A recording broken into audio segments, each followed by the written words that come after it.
Hello there and welcome to yet another video blog. I am going to go ahead and do something a little different. I've got my Ohio Valley one. A lot of people have been asking about the Ohio Valley days when I worked with OVW from 1999 to 2001. It was a brief stay, by golly, but I got to meet and work with a lot of great people. So what I'm going to do is I'm going to go ahead and do those into a couple different videos because it's going to take me a while to actually go through the stories. I've got pictures as well, obviously. I'm going to do that right now, though. I decided I've got pictures with music on a couple of my videos here on YouTube. I thought what I would do is I went through and grabbed some photos here and thought I'd give a little bit more story of them, behind them, I guess you could say, and what was going on, what year it was, and who all is actually in the picture. Because I know the videos can go a little bit fast here. So, one of the bigger highlights I had at the time was a guy out of Cleveland who was a, well, he went on to become the boxing's heavyweight champion. Had a lot of issues, obviously, with his bad marriage to Robin Gibbons. Of course, biting Evander Holyfield's ear. But he was a very well-known name up in Cleveland, had a house up there. Don King, of course, was taking care of him. Of course, I'm talking about Mike Tyson. Got to meet him in 1990 or 91, I believe it was.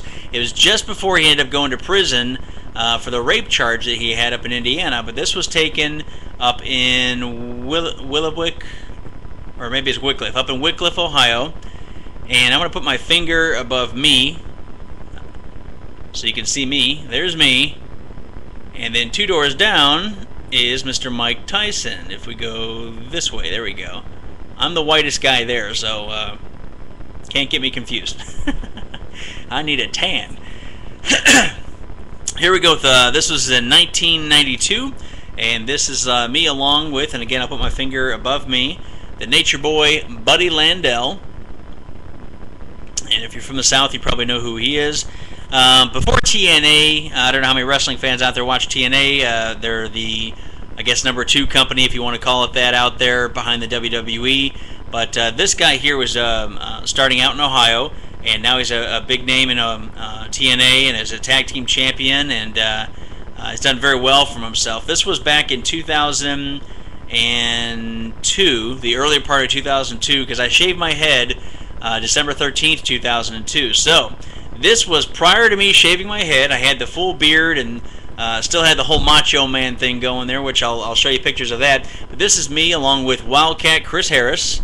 And let me put my finger above me. Here you go. Don't want you getting confused, folks. There's me along with Wildcat Chris Harris from TNA. This is myself along with my partner in crime, sometimes in tag team partner, sometimes we feuded. But he's an all-around good guy. There we go. Mr. Dean the Dream Jablonski, also known as Dean Visk when he went to Ohio Valley Wrestling. Here's me along with the very first and only championship belt that I ever held. This was the North American belt up in, this was up in Cincinnati, Ohio, actually. This one here was also up in, this is actually Hamilton, Ohio, at a fundraiser for a group, Worldwide Wrestling I had been working with a guy named Slammin' Sean.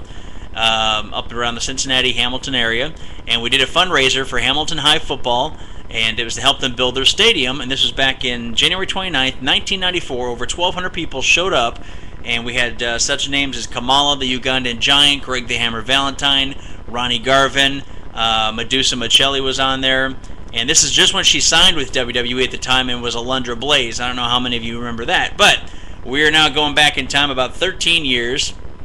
And there is me, again, my finger over my head there, getting my ass kicked by Greg the Hammer Valentine. And you will see also Kamala the Ugandan Giant. So, there you go with that picture. Going back even further, 89, 90 probably. This is me with a very bad hairdo in the 80s.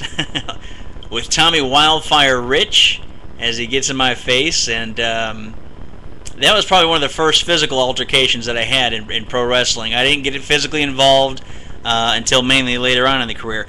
This is an interesting picture because it was a little twist. This was October 22nd, 1996, and this guy would then go on from WCW to Smoky Mountain Wrestling to working with Ohio Valley Wrestling and the WWE just a few years later. And of course I'm talking about James E. Cornette.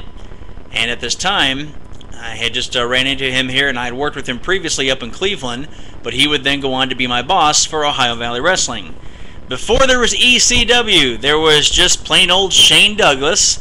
Not the Shane Douglas we all know now if you're an ECW fan or a old school, as they say, ECW fan, not the crap you see right now. But this is me along with Shane Douglas, and this was I'm going to say 89 or 90 as well, but that is Shane Douglas before he went extreme. Interesting pictures there. This man here has a lifetime career now with the WWE as an announcer and part-time wrestler. This was taken in 1991, I believe it was. This is me in my very first tuxedo, and I never wore one since, along with Jerry the King Lawler. And this was up in Euclid, Ohio. Interesting stuff. And here's another picture of myself. This is Jerry with the USWA Heavyweight Championship belt, along with myself. That's me. Yes, I had hair. Remember that. And here's me without hair. Speaking of no hair, this was a classic. I actually got to be part of history in the making up in Cleveland, Ohio. First time ever. Former WWF champion Ivan Koloff, the guy who beat Bruno Sammartino, taking on Jerry the King Lawler for the first time ever in their career. These two met, and it was just a very intense moment. Here's me in the middle of Ivan Koloff and Jerry the King Lawler. And this is a classic moment. You can see Jerry Lawler with his Cleveland Browns wrestling tights on. He's a big Cleveland Brown fan. There we go. Let's get it in there. There we go. And that was just a great matchup there. I think it went to a draw. I really can't recall, to be honest with you. I'm getting old, you know. Me, along with Ronnie Garvin. And this was 1992.